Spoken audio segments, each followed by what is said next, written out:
Start करो बेटा, proceed now. Good morning, everyone.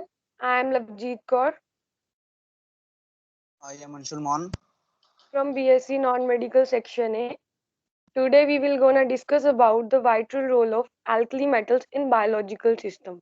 So, biological role of alkali metals में सबसे पहले हम बात करेंगे role of lithium की, then role of sodium की, then role of potassium की, then हम बढ़ेंगे sodium potassium channel and form. So, जैसा हमने पहले पढ़ा था कि जो बायो ऑर्गेनिक केमिस्ट्री है वो एक तरह का रिलेशनशिप है बिटवीन किसके दो डिसिप्लिन इनऑर्गेनिक केमिस्ट्री और बायोलॉजी के बीच में। तो हमारे पास जैसे कि आप सभी देख सकते हैं हमारे पीरियोडिक टेबल में 118 एलिमेंट है, बट सारे के सारे एलिमेंट्स हमारी बॉडी में प्रेजेंट नहीं है। तो कुछ ही एलिमेंट हमारी बॉडी में प्रेजेंट होते हैं। तो जैसे अब जो ट्रेस एलिमेंट है वो हमारी बॉडी को रिक्वायर तो है बट बिलो 0.1%। तो हमारे पास जो ग्रुप 1 है वो एल्कली मेटल्स है। तो जो मेटल आयंस है वो एक बहुत इंपॉर्टेंट रोल प्ले करते हैं थ्रू आउट द जो भी हमारी बॉडी में रिएक्शंस होती हैं वो सारी की सारी एल्कली मेटल्स और एल्कलाइन अर्थ मेटल्स के रोल कहीं ना कहीं वो प्ले करते हैं। तो हमारे पास एल्कली मेटल्स में है lithium, sodium, potassium, rubidium, caesium and francium. आज हम बात करेंगे 3 मोस्ट इम्पॉर्टेंट एल्कली मेटल्स में लिथियम की, सोडियम की और पोटेशियम की। तो सबसे पहले आता है हमारे पास रोल ऑफ लिथियम। इसका फर्स्ट पॉइंट है one of the most important roles of lithium in the body is regulation of serotonin and that's one of the reasons why the people change a mood. सबसे ज़्यादा important role play करता है lithium serotonin के regulation में, और serotonin के ही कारण हमारा मूड में चेंज होता है। Second, lithium also affects the transport of sodium in the body, increases lympholytic proliferation and thus increases immunity.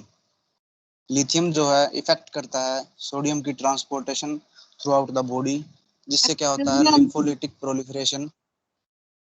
हाँ जी। सीरोटोनिन क्या होता है? सीरोटोनिन एक तरह का हमारे पास फ्लूइड होता है। एक सेकंड लास्ट में क्वेश्चन जब पूछेंगे ना उस टाइम पूछ लेना, अभी एक बार कंप्लीट कर लें। लास्ट में क्वेश्चंस जब पूछेंगे उस टाइम कर लेना आप सब। डेफिनेटली ठीक कह रहे हो आप। Am I audible? Yes sir, yes sir. आवाज थोड़ी ठीक आ रही है? Yes sir, yes sir, yes sir, अब तो क्लियर है सर, बिल्कुल। प्लीज बेटा सभी पार्टिसिपेंट से रिक्वेस्ट है, डोंट वरी, डोंट हेजिटेट। आपके सारे क्वेश्चन जितने भी होंगे दोनों लेंगे, बड़े अच्छे से करेंगे, but take your time. Presentation complete हो जाएगी तो गो थ्रू कर लेंगे सारे क्वेश्चन, जितने भी आपके क्वेश्चन होंगे आप राइट डाउन कर लीजिए और फिर एक साथ पूछ लीजिए। ओके, थैंक यू बेटा।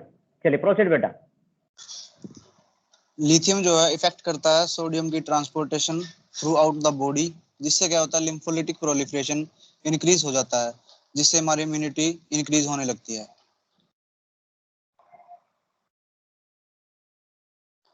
नेक्स्ट हमारे पास role of sodium. Sodium is found mainly in body fluids. Sodium जो है वो मेनली बॉडी फ्लूइड्स या सेल लिक्विड में मिलता है। Second, it plays a major role in maintaining blood volume and blood pressure by attracting and holding water. यह बहुत important role play करता है ब्लड वॉल्यूम मेंटेन करने में और ब्लड प्रेशर को मेंटेन करने में, ताकि वह वाटर होल्ड कर सके। Third, sodium is also important in cellular osmotic pressure, that is the passage of fluids in and out of the cells, and in transmitting nerve impulses. Sodium important role play करता है cellular function में, जैसे osmotic pressure में fluid को अंदर और बाहर करना सेल्स में, और बहुत इंपॉर्टेंट रोल प्ले करता है नर्व इम्पल्सेस ट्रांसमिटिंग में। नेक्स्ट हमारे पास role of potassium.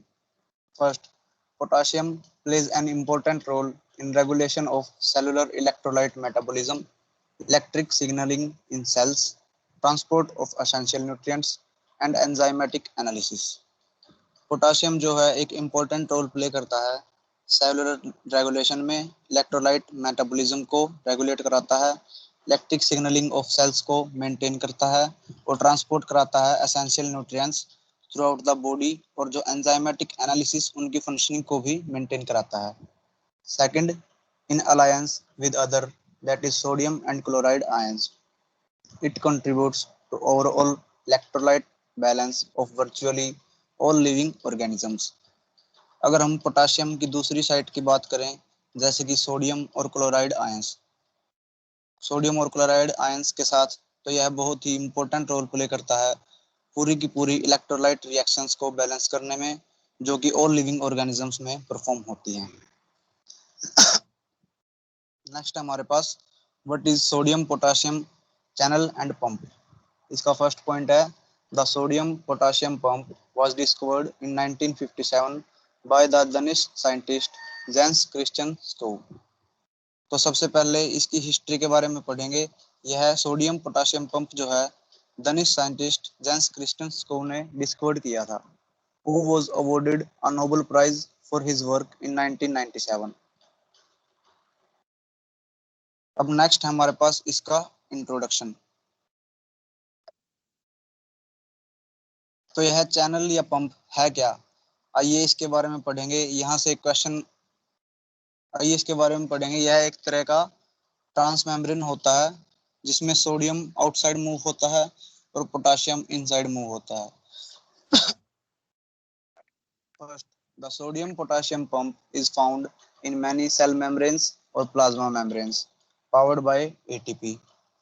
Sodium potassium pump जो है बहुत से प्लाज्मा सेल मेम्ब्रेन में पाया जाता है, जो कि एटीपी मॉलिक्यूल्स से लिंक्ड होते हैं। एटीपी मॉलिक्यूल्स हमें ग्लूकोज में मिलते हैं, जो कि बहुत इंपॉर्टेंट रोल प्ले करते हैं इस पंप में। Second, the pump moves sodium and potassium ions in opposite directions, each against its concentration gradient in a single cycle of the pump। Sodium potassium pump जो है बहुत से प्लाज्मा इस pump में सोडियम और पोटाशियम जो है दोनों ही एक दूसरे से अपोजिट डायरेक्शन में मूव करते हैं, each against it's concentration gradient, और यह सारी की सारी साइकिल एक सिंगल पंप में ही परफॉर्म होती है। Third, 3 sodium ions are extruded from and 2 potassium ions are imported into the cell। इसमें जो सोडियम आयंस हैं जो वो बाहर निकलते हैं, और जो दो पोटाशियम आयंस हैं वो सेल के अंदर मूव करवाए जाते हैं, जैसा कि आप सभी डायग्राम में देख सकते हैं। नेक्स्ट है हमारे पास स्ट्रक्चर। इसके स्ट्रक्चर की बात करने से पहले हम इसमें जो 2 यूनिट्स होती हैं अल्फा एंड बीटा सब यूनिट्स, उनके बारे में पढ़ेंगे। तो जो अल्फा सब यूनिट है इसमें 10 ट्रांसमेम्ब्रेन सेगमेंट्स होते हैं, जिसमें से 8 ट्रांसमेम्ब्रेन अल्फा हेलिकल सेगमेंट्स के होते हैं, और जो रिमेनिंग 2 लार्ज सिप्टोप्लाज्मिक इंक्लूजन्स होते हैं। और जो single transmembrane beta subunit है इसमें एक हेलिक्स मेम्ब्रेन होती है और एक लार्ज एक्स्ट्रा सेलुलर डोमेन होती है, जो कि स्टेबलाइजेशन प्रोवाइड करती है। तो स्ट्रक्चर में हमारे पास 1 to 4 अल्फा आइसोफॉर्म्स होती हैं और 3 जो बीटा आइसोफॉर्म्स होते हैं, जो एक्सप्रेस करते हैं टिश्यू स्पेसिफिक फैशन को। इसमें फर्स्ट आता है हमारे पास the alpha subunit contains the ATP binding site, the phosphorylation site and amino acids essential for the binding of cations and cardiac glycosides, which suggests that this subunit plays a major role in the catalytic function of the enzyme। तो जो alpha subunit है वो ATP binding site contain करती है the phosphorylation site और amino acids, जो कि essential binding of cations और कार्डियक ग्लाइकोसाइड्स के लिए, जो कि ये बताता है कि अल्फा सब यूनिट जो है बहुत इंपॉर्टेंट रोल प्ले करती है कैटालाइटिक फंक्शन ऑफ एंजाइम में। Second, the beta subunit appears to be involved in maturation of the enzyme, localisation of the ATPase to the plasma membrane and stabilisation of a K positive intermediate form of the protein. और जो हमारे पास beta subunit है वो maturation of the enzyme में involve होती है, जो कि एटीपेस में लोकलाइज्ड होती है, और ये सारी प्रोसेस प्लाज्मा मेम्ब्रेन में होती है। और बीटा सब यूनिट जो है वो के पॉजिटिव, जो कि इंटरमीडिएट फॉर्म है प्रोटीन की, उसे स्टेबलाइज कराता है। Third, the sodium pump Na positive, K positive ATPase located in the plasma membrane of all animal cells is a member of a family of ion translocating ATPases that share highly homologous catalytic subunits. Sodium potassium pump जो है plasma membrane में locate होती है, जो कि animal cells में होती है, जो कि मेंबर है आयन ट्रांसलोकेटिंग एटीपेस का, जो शेयर करता है बहुत ही हाई अमाउंट में होमोलोगस कैटालाइटिक सबयूनिट्स को. Fourth, in this family, only Na positive, K positive ATPase has been established to be a heterodimer of catalytic, that is alpha, and glycoprotein, that is beta subunit. सिर्फ इस family में sodium potassium ATPase जो है उसे ही हेटेरोडाइमर of catalytic alpha और glycoprotein beta subunit को established किया गया है. Fifth, the Na positive K positive ATPase can function as an a beta dimer. जो ये पूरा का पूरा स्ट्रक्चर है वो बीटा डाइमर की फॉर्म में एग्जिस्ट करता है. तो हमारे पास अब नेक्स्ट है मैकेनिज्म. तो सोडियम पोटेशियम जो एटीपीएस है वो दो फॉर्म में एग्जिस्ट करता है, इवन फॉर्म और E2 form. Even form has an inward facing high affinity Na positive binding site and react with ATP to form the activated product even P only when Na positive is bound. तो इसमें जो cell का face है वो inward होता है और जो Na positive बाइंडिंग साइट होती है जो ATP के साथ बाइंड होकर एक एक्टिवेटेड प्रोडक्ट बनाती है E1P. तो P यहाँ पे हमारे पास फॉस्फेट ग्रुप है. E2 form E2P has an outward facing high affinity K positive binding site and hydrolyzes to form Pi plus E2 only when K positive is bound. So E2P के पास जो है हमारे पास outward facing होती है और इसके पास भी हाई एफिनिटी होती है but only for potassium ion. और जो K पॉजिटिव है वो K के साथ बाइंड होकर हमारे पास क्या बनाता है Pi plus E2. अब जो हमारे पास जो ये मैकेनिज्म है हम स्टेप वाइज पढ़ेंगे. तो इस जो सोडियम पोटेशियम चैनल है हम इसको पी टाइप भी बोलते हैं, पी टाइप मैकेनिज्म भी बोला जाता है इसको. तो even 3Na positive which acquired its Na positive inside the cell binds ATP to yield the tertiary complex even ATP Na positive. तो जो even 3Na positive है, you can see the figure here. हमारे पास यहाँ पे enzyme cell membrane है, उसके आगे ये येलो जो हमारे पास Na पॉजिटिव के बॉल्स पड़े हैं वो क्या करेंगे, वो बाइंड करेंगे सेल मेम्ब्रेन के साथ और एक टर्शियरी कॉम्प्लेक्स हमें यील्ड करेंगे. वो क्या होगा, E1 plus ATP plus Na positive. तो जो the tertiary complex reacts to form the high energy aspartyl phosphate intermediate E1 P3 Na positive. तो जो वो टर्शियरी कॉम्प्लेक्स जो ये बाइंड हो गए तीनों के तीनों मॉलिक्यूल्स, तो जो हमारे पास पूरा का पूरा टर्शियरी कॉम्प्लेक्स जो फॉर्म हुआ है वो रिएक्ट करेगा further high energy aspartyl phosphate intermediate बनाने के लिए और हमें क्या मिलेगा E1 plus P plus 3 Na positive. This high energy intermediate relax to its lower energy configuration E2 P3 Na positive and relax its bound sodium outside the cell and sodium potassium pump. तो जो phosphate group की binding की वजह से ये क्या होगा, conformation change हो जाएगा और जो एनर्जी हमारे पास इंटरमीडिएट है वो रिलैक्स करेगा लोअर एनर्जी कॉन्फर्मेशन में. तो हमारे पास आ जाएगा क्योंकि अब इसकी कॉन्फर्मेशन चेंज हो गया. आपने पहले देखा इसका फेस इनवर्ड था, अब कैसा हो गया, आउटवर्ड हो गया. तो मैंने बताया था जो आउटवर्ड फॉर्म होती है वो E2 फॉर्म होती है. तो हमें क्या मिलेगा, E2 plus P plus 3 Na positive, जिसमें से क्या होगा जो Na पॉजिटिव है वो आउटसाइड द सेल रिलीज हो जाएंगे. E2P bind to K positive from outside the cell to form E2 plus P 2K positive. अब हमारे जो Na पॉजिटिव थे वो आउटसाइड द सेल मूव कर गए हैं, तो अब वहां जो वेकेंट स्पेस है तो वहां पे क्या है, अब K पॉजिटिव आके बाइंड कर जाएंगे जो कि आउटसाइड द सेल ऑलरेडी ही प्रेजेंट है और क्या बनाएंगे E2 plus P plus 2K positive. The phosphate group is hydrolyzed yielding E2 2K positive. अब जो phosphate group है वो हाइड्रोलाइज हो जाएगा, मींस रिमूव हो जाएगा और क्या यील्ड करेगा, हमारे पास फॉस्फोर ग्रुप रिमूव हो गया तो हमें मिलेगा E2 plus 2K positive. So E2 2K positive फिर से क्या करेगा, change conformation, release it's 2K positive inside the cell and replace it Na positive thereby completing the transport cycle.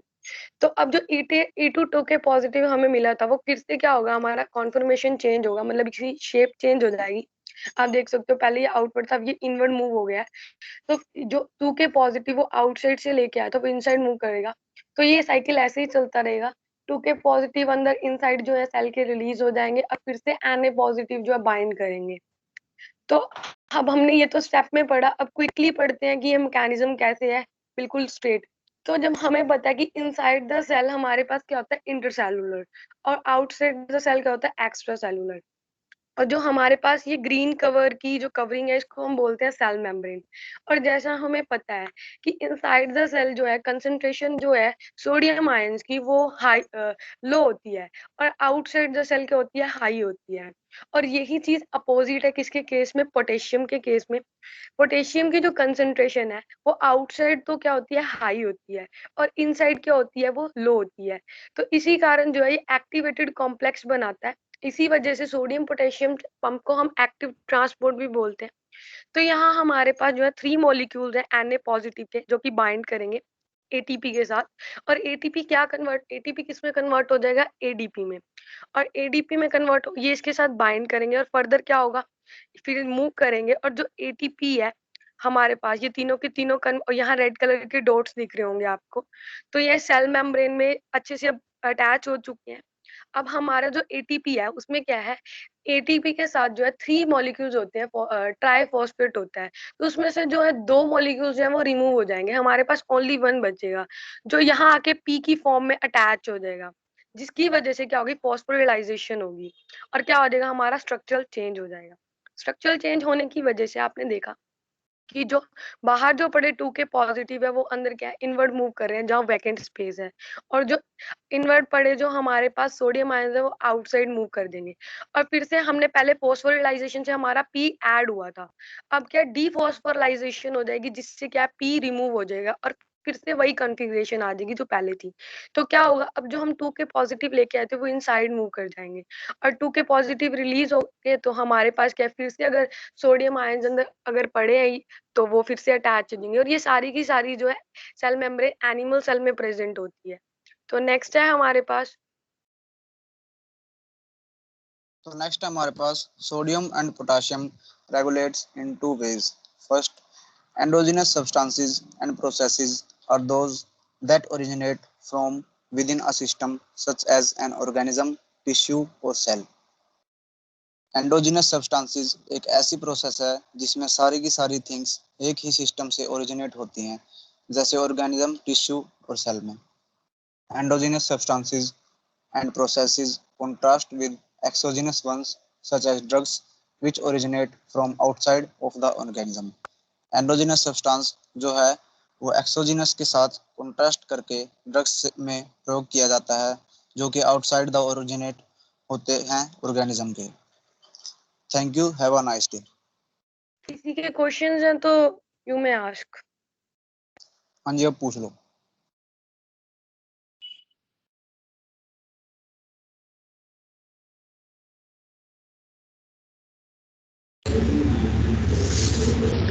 Am I audible बेटा?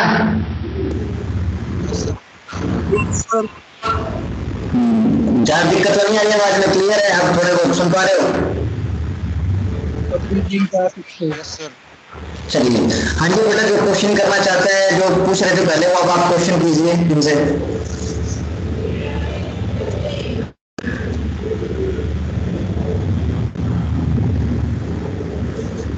बेटा क्वेश्चन थे आपके, आपने पूछा था थोड़ी देर पहले, पूछिए ना बेटा, don't worry, don't hesitate.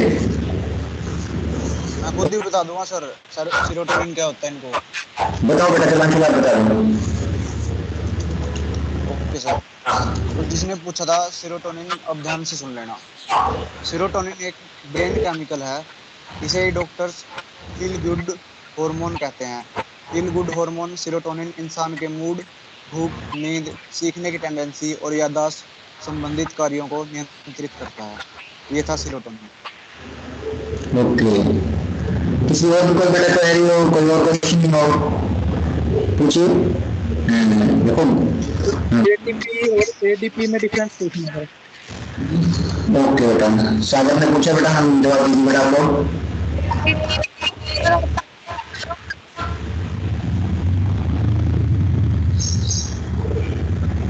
ATP जो है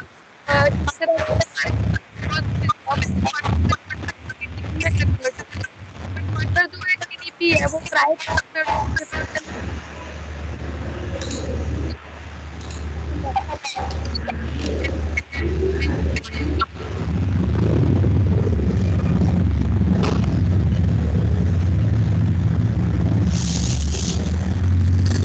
गॉट इट?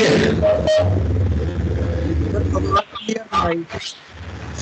आवाज लवजीत बेटा, आपकी आवाज क्लियर नहीं आ रही, मुझे भी नहीं कौन सुन रही थी। आप एक बार शायद रिपीट करोगे आप क्वेश्चन का आंसर थोड़ा। समझ नहीं आ रहा, आप माइक म्यूट कर। Okay, wait a minute. हमारे पास जो एटीपी है वो एक तरह की ग्लूकोज में पाई जाने वाली फॉर्म है। जो एटीपी है वो क्या होता है, कन्वर्ट हो जाता है अपने आप ही एडीपी में। तो एडीपी क्या होता है, वो हमारे जो है, हमने जैसे कि मैकेनिज्म पढ़ा उसमें एक इम्पॉर्टेंट रोल प्ले करता है, बट थ्रू आउट द सारी प्रोसेस में नहीं। तो एडीपी के पास जो है 3 जो हमारे पास फिर से वो कन्वर्ट होता है। 3 उसके पास ट्राइफॉस्फेट होते हैं, जो 2 रिमूव हो जाते हैं और ओनली 1 फॉस्फेट ग्रुप रह जाता है, जो कि मैकेनिज्म में अटैच होता है और कॉन्फर्मेशन चेंज करता है, और ये एक इम्पॉर्टेंट रोल प्ले करता है। Got it?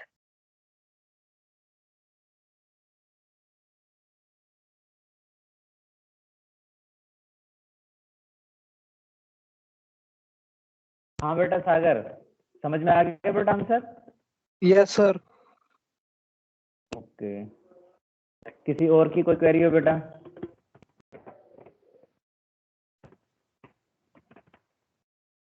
चलिए ठीक है, थैंक यू वेरी मच बेटा अंशुल एंड लवजीत, ये बहुत अच्छी बात। Thank you sir, thank you.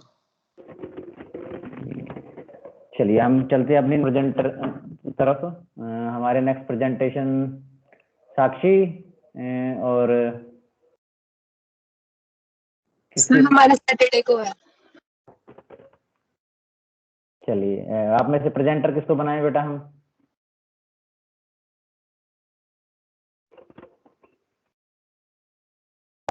Hello hello, आपको आवाज आ रही है बेटा मेरी? सर साक्षी दिवांशी का बोल रहे हो आप?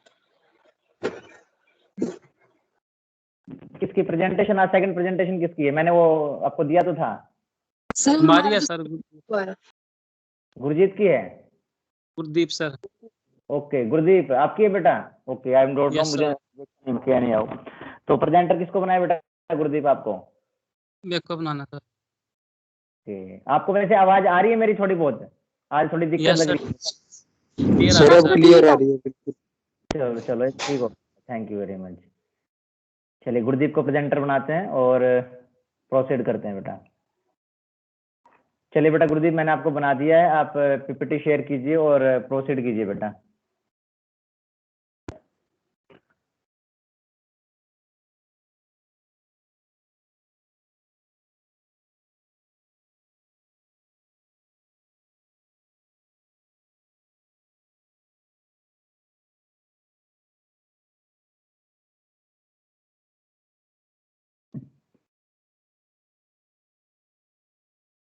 स्क्रीन शो हो रही है सर? हाँ शो हो गई है। एक तो ये मेरा जो आइकन नजर आ रहा है ना, यस सर। एक तो इसको हटाओ, उसको क्रॉस करो। हाँ वेरी गुड, ठीक है, आपका स्क्रीन शो हो गया बेटा, ठीक है। ओके, और नाउ यू कैन प्रोसीड, आप प्रोसीड कर सकते हैं बेटा। So first of all, good morning to all of you. I am Gurdeep Singh. And I am Mohit Sharma from BSc Non-Medical section, Dyal Singh College, Karnal. Today we will discuss about well-known theory known as Vesper theory, that is valence shell electron pair repulsion theory. As we all are well known with this theory, we have learned this theory in our previous classes. So in today's presentation, we will discuss something more about this presentation. Let's have a look at the content of what we are going to discuss in today's presentation. Firstly, we will discuss the definition of Vesper. Then we will discuss the postulate of Vesper. After that, Mohit will introduce the concept of molecule shape of the molecule, and lastly, we will discuss the limitation of the Vesper theory. Let's have a look at the definition of the Vesper theory. Before the definition, I like to describe the concept of Vesper theory, why this theory was needed. In the 1920, famous scientist G.M. Lewis gave the concept of Lewis structure, and according to that, he described the picturing of chemical bonding in molecular, and this theory have some limitations, and it could not explain the release of energy during the formation of covalent bond. It failed to explain the formation of covalent bond, and it could not clarify the shape of molecule. Keeping all these things in mind, Sidgwick and Powell gave a theory in 1940 known as Vesper theory, that is valence shell electron pair repulsion theory. They gave the theory on the basis of bond pair. This theory resolved some of the limitation, and this theory was fairly sound, but it also had some negatives that we will discuss in the end. Let's have a look at the definition. The Vesper theory was developed to predict the shape of molecules in which the atoms are bounded together with a single bond. जैसे कि पहले मैं बताया, जो Levi's ने बताया था structure molecules का, वो शेप को डिफाइन नहीं कर पाया था, तो उसके बाद वेस्पर आई थी, इसने शेप को डिस्क्राइब किया था. It predict the shape of molecules in which the atom are bonded together with a single bond. जो एटम होते थे वो सिंगल बॉन्ड से बॉन्डेड होते थे. In the first theory was presented by Sidgwick and Powell in 1920. This theory was based on the concept of bond pair. After 17 years, in 1957, two scientists, Gillespie and Nyholm, introduced the concept of lone pair in this theory. It also named the Gillespie and Nyholm theory after they introduced the concept of lone pair. We now will discuss some postulate of the Vesper theory. The very first is the geometry of the molecule is determined by the total number of electron pair around the central atom of the molecule. जो geometry होती थी molecule की, उसको हम कैसे determine करते थे? Total number of electron pair, मतलब जो बॉन्डिंग होते थे और नॉन बॉन्डिंग होते थे, दोनों को मिला के जो इलेक्ट्रॉन पेयर बनते थे, उनसे हम मोलिक्यूल की ज्योमेट्री को डिटरमाइन करते थे. और जो शेप होती थी मोलिक्यूल की, the shape of the molecule depends upon the orientation of the electron pair in the space around the central atom. और जो शेप होती थी वो डिपेंड करती थी ओरिएंटेशन ऑफ द इलेक्ट्रॉन. इसमें जो फर्स्ट पोस्टुलेट था, इसमें मेनली ये बताया गया था कि जो ज्योमेट्री है वो डिपेंड करती थी total number of electron pair, bonding and non bonding, और जो शेप डिपेंड करती थी orientation of the electron. In the second postulate, the electron pair around the central atom in a molecule tend to stay as far away from each other as possible so as to minimize the repulsion forces between them. जो lone pair होता था central atom के ऊपर, वो lone pair होते थे central atom के ऊपर, वो एक दूसरे से दूर रहते थे, क्योंकि जो रिपल्सन होती थी उनके बीच में वो कम से कम हुई. अब थर्ड पोस्टुलेट था, जो रिपल्सन होती थी सबसे ज़्यादा होती थी lone pair and lone pair में. इसमें हम एग्जांपल ले सकते हैं H2O का, क्योंकि उसमें सबसे ज़्यादा रिपल्सन होती थी. उसके बाद हम ले सकते उसके बाद आता है lone pair and bond pair. इसमें हम एग्जांपल ले सकते हैं NH3 अमोनिया का. उसके बाद जो सबसे कम रिपल्सन होती थी वो होती थी bond pair and bond pair में. एंड फोर्थ पोस्टुलेट था, जो presence of lone pair of electron on the central atom causes some distortion in the expected regular shape of the molecule. मतलब जो लोन पेयर होता था किसी भी central atom के ऊपर, जो उसकी ओरिजिनल शेप होती थी उसमें सम डिस्टॉर्शन क्रिएट कर देता था, उसकी ओरिजिनल शेप नहीं आती थी. Now Mohit will introduce the concept of geometry and shape on the basis of VSEPR theory. Hello friends, अब हम बात करेंगे शेप्स ऑफ मॉलिक्यूल्स की, लेकिन उससे पहले ये पता करेंगे कि वेस्पर थ्योरी की जरूरत क्यों पड़ी थी. जैसे कि आपको पता है गुरदीप ने लिमिटेशन थी लिविस स्ट्रक्चर की, तो उसकी लिविस स्ट्रक्चर में जैसे वो NaCl एग्जांपल लेते हैं हम NaCl का, उसने इलेक्ट्रोफोर्सेस ऑफ अट्रैक्शन की वजह से ये तो बता दिया था कि वो बॉन्ड बनाएंगे, लेकिन वो CO2 जैसे एग्जांपल है CO2 NH3, इनकी शेप बताने में फेल हो गया था. तो उसकी करेक्ट करने के लिए हमारे पास आई थी वेस्पर थ्योरी. सबसे पहले बात करेंगे हम shapes of molecules with bond pairs only, जो कि 1940 में डेवलप की गई थी, जिसमें ज्योमेट्री और शेप सेम होती है. बिकॉज ज्योमेट्री है वो जो डिपेंड करती है lone pair plus bond pair पे, और शेप डिपेंड करती है ओनली बॉन्ड पेयर पर. लेकिन इसमें हम बात करते हैं only shape of molecules with bond pair only. तो फर्स्टली हम बात करेंगे molecules with two bond pairs only. इसकी जो हाइब्रिडेशन होगी वो हमारी होगी sp. ठीक है, इसमें 1 s orbital and 1 p orbital participate करेगा in the hybridisation, and there are 2 atoms attached to the central atom and no lone pair. इसमें लोन पेयर कोई नहीं होगा. इसका जो टाइप है वो हमारा टाइप रहेगा AB2. फॉर एग्जांपल अगर हम एग्जांपल है BeF2, जो फ्लोरीन है वो अटैच होगा on the central metal atom beryllium पर, और वो इस तरह से अटैच होंगे कि उनके बीच में जो रिपल्शन है वो मिनिमाइज हो। तो उनके बीच का जो बॉन्ड एंगल होगा वो बॉन्ड एंगल हमारा होगा 180 डिग्री। ठीक है, तो इसी तरह हम बात करते हैं नेक्स्ट की molecules with the 3 bond pair. there are 3 atoms attached to the central metal atom and the no lone pair and the hybridization is sp2। यहाँ पर जो p ऑर्बिटल है वो इंक्रीज होता जाएगा, जैसे जैसे कोऑर्डिनेशन नंबर इंक्रीज होगा वैसे ही हमारा एक ऑर्बिटल इंक्रीज होता जाएगा। इसमें क्या है 1s orbital and 2p orbital will take part in the hybridization. लेकिन जो इसका टाइप है वो हमारा ab3 रहेगा। फॉर एग्जांपल alf3 जो फ्लोरीन है वो अटैच है with the central metal atom aluminium के साथ, और जो इसकी शेप है हमारी ट्रायगोनल प्लेनर है और ज्योमेट्री भी हमारी ट्रायगोनल प्लेनर रहेगी, क्योंकि जो ज्योमेट्री है वो lone pair plus bond pair पर डिपेंड करती है, लेकिन यहाँ हमारे पास कोई भी लोन पेयर नहीं है। ठीक है, तो नेक्स्ट है हमारा molecules with the 4 bond pair. इसमें क्या है there are 4 atoms attached to the central metal atom and hybridization है इसकी जो sp3 होगी, और जो टाइप है हमारा इसका ab4 होगा। फॉर एग्जांपल CH4 जो H है वो अटैच है with the central metal atom carbon के साथ, और जो रिपल्शन को मिनिमाइज करने के लिए वो इस तरह से अटैच हो गए कि उनके बीच में जो रिपल्शन है वो कम से कम हो। ठीक है, बॉन्ड एंगल है इसका वो हमारा होगा 109.5 डिग्री, और जो इसकी शेप और ज्योमेट्री है वो सेम रहेगी टेट्राहेड्रल। ऐसे ही हम बात करेंगे नेक्स्ट की molecules with the 5 bond pair. There are 5 bond pair attached to the central atom.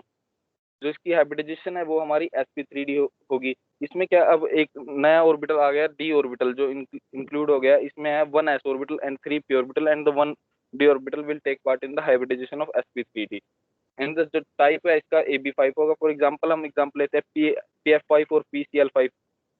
जैसे हम लेते हैं एग्जांपल pCl5 का, तो Cl क्या अटैच होगा on the central metal atom phosphorus, लेकिन इसमें दो साइड होते हैं, एक इक्वेटोरियल और एक axial. Above the central atom और बिलो द सेंट्रल एटम होती है हमारी एक्सियल, और जो साइड वाइज और बॉन्ड पेयर बनाते हैं वो हमारी होते हैं इक्वेटोरियल। इक्वेटोरियल से की साइड से हमारा जो बॉन्ड एंगल होगा वो हमारा होगा 120 डिग्री, एंड द एक्सियल की साइड से जो हमारा बॉन्ड एंगल होगा वो हमारा होगा 90 डिग्री, और इसकी शेप और ज्योमेट्री हमारी रहेगी ट्रायगोनल बाइपिरामिडल। इसी तरह हम नेक्स्ट की बात करते हैं molecules with the 6 bond pair. There are 6 atoms attached to the central metal atom and the no lone pair. इसमें भी कोई लोन पेयर नहीं, क्योंकि हम बात कर रहे हैं सिर्फ बॉन्ड पेयर की। तो इसका जो हाइब्रिडाइजेशन है वो sp3d2 होगी। ठीक है, तो इसका टाइप है हमारा ab6 और एग्जांपल है इसका sf6। जो फ्लोरीन है वो अटैच है with the central atom sulphur के साथ, और इसका जो बॉन्ड एंगल होगा हमारा वो हमारा होगा 90 डिग्री, और जो इसकी शेप और ज्योमेट्री है ऑक्टाहेड्रल रहेगी। तो फ्रेंड्स हमने अब तक बात की है सिर्फ बॉन्ड पेयर्स की, लेकिन अब हम बात करेंगे लोन पेयर्स, जो कंसेप्ट 1957 में आया था, जो कि एक्चुअल शेप थी जो ज्योमेट्री के साथ सिमिलर थी, उन पर कुछ डिफेक्ट पाया था लोन पेयर ने जो 1957 में आया था। तो अब हम बात करेंगे these are 4 molecules with both paired and non both paired and unpaired pair. सबसे पहले हम बात करते हैं, आपको स्क्रीन पर दिख रहा है कि बेंट शेप। इसमें क्या है कि जो 2 एटम्स हैं वो अटैच्ड है on the central metal atom, और 2 लोन पेयर है, यानी कि 2 बॉन्ड पेयर है और 2 लोन पेयर है। लेकिन इसकी ज्योमेट्री को अगर हम पता करेंगे तो इसके लिए हमें टोटल इलेक्ट्रॉन पेयर पता करने होंगे, जो कि ज्योमेट्री होती है lone pair plus bond pair. ठीक है, तो हमारे हो गए 2 लोन पेयर है और 2 बॉन्ड पेयर है, तो हमारी होगी टोटल इलेक्ट्रॉन पेयर 4। ठीक है, तो इसकी ज्योमेट्री होगी हमारी टेट्राहेड्रल, और इसका जो टाइप है वो भी हमारा पहले टेट्राहेड्रल में होता था ab4, लेकिन अब वो चेंज हो जाएगा ab2e2, क्योंकि e2 क्या हमारे यहाँ पर 2 लोन पेयर है। ठीक है, और एग्जांपल है इसका H2O। H2O में इसमें क्या है 2 एटम अटैच हैं, 2 हाइड्रोजन एटम अटैच हैं on the central metal atom oxygen, और 2 इस पर लोन पेयर जो इसमें दिखा नहीं रखा है स्क्रीन पर, जो आपको शो हो रही है सिर्फ इसमें 2 लोन पेयर नहीं है।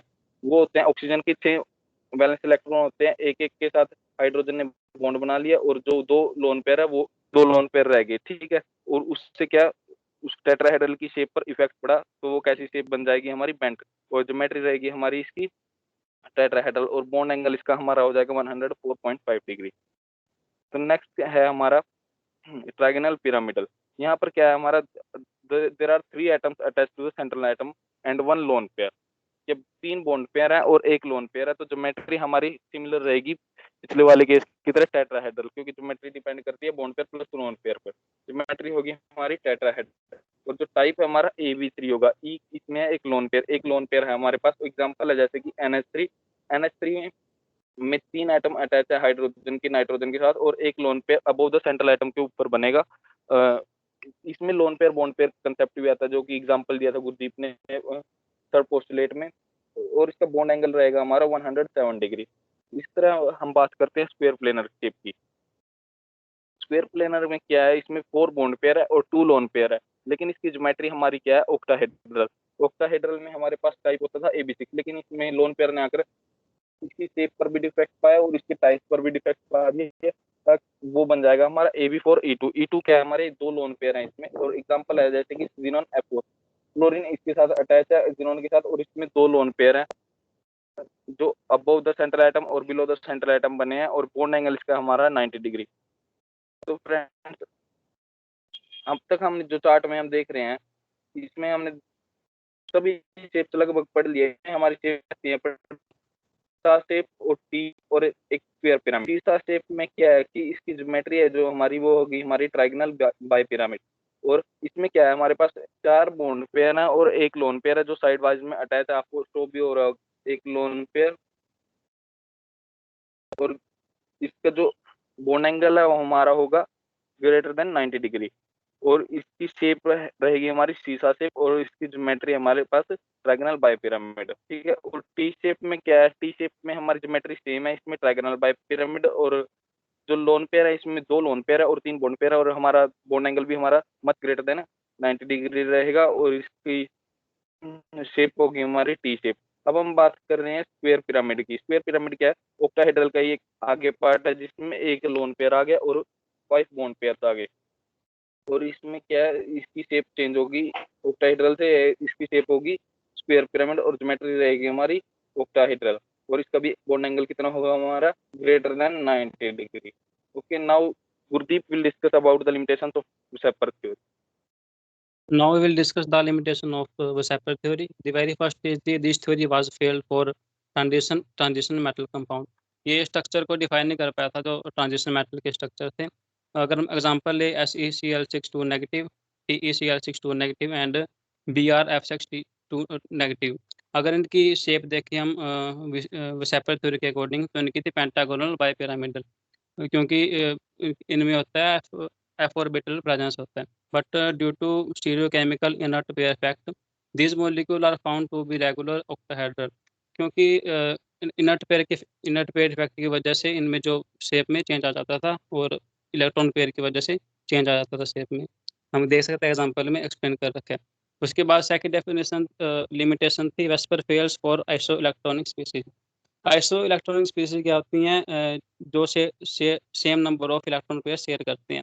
Electronic species are elements, ions and molecules that share the same number of electrons, जो बिल्कुल same number of electron share करते हैं। According to VSEPR model, chemist determine the shape of molecules based on the number of valence electron bond pair and lone pair. जो shape होती थी molecules की, वो depend करती थी दोनों पे, बॉन्ड पेयर पे भी और लोन पेयर पे भी। और जो आइसो इलेक्ट्रॉनिक स्पीसीज होती हैं वो same number of electron share करते हैं, बट उनकी जो ज्योमेट्री होती है वो डिफरेंट भी हो सकते हैं। हम एग्जांपल लेते हैं IF7 एंड TeS7 का। अगर हम इसकी वैलेंस इलेक्ट्रॉन कैलकुलेट करें तो दोनों के 56 आते हैं, दोनों के वैलेंस इलेक्ट्रॉन। अगर हम वेस्पर थ्योरी के अकॉर्डिंग इनकी शेप देखें तो वो बनती है पेंटागोनल बाई पिरामिडल। बट अगर हम दूसरे मेथड से देखें, like electron diffraction and X ray diffraction, तो ये बताता है कि जो TeF7 था उसमें जो F इक्वेटोरियल लेफ्ट था वो कोप्लेनर नहीं था, एंड जो बॉन्ड लेंथ थी दोनों की, IF की और TeF की, वो भी डिफरेंट थी। So this model fails to accommodate the correct shape of TeS7 and other species because it does not account for such irregularities. मतलब इन्हें ना तो ट्रांजिशन मेटल की शेप को बताया था और ना ही आइसो इलेक्ट्रॉनिक स्पीसीज की शेप को बताया। Thank you guys.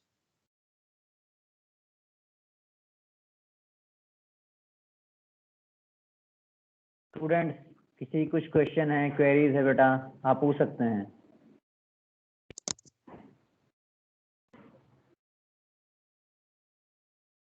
बड़ा बहुत अच्छी प्रेजेंटेशन है। देखिए हमने काफ़ी दिन से पढ़े नहीं होंगे ये आपकी कंपाउंड्स की शेप वेव की है, तो थोड़ा इन्होंने रिवाइज करवा दिया और बहुत अच्छे से करवाया 1 बाय 1 करके। तो आप लोगों में से अगर किसी कुछ ध्यान हो, कुछ पूछना हो इसमें से, तो definitely you can ask.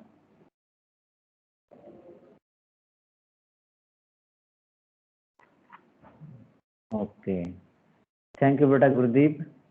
Thank you sir. And बहुत थैंक यू से सर।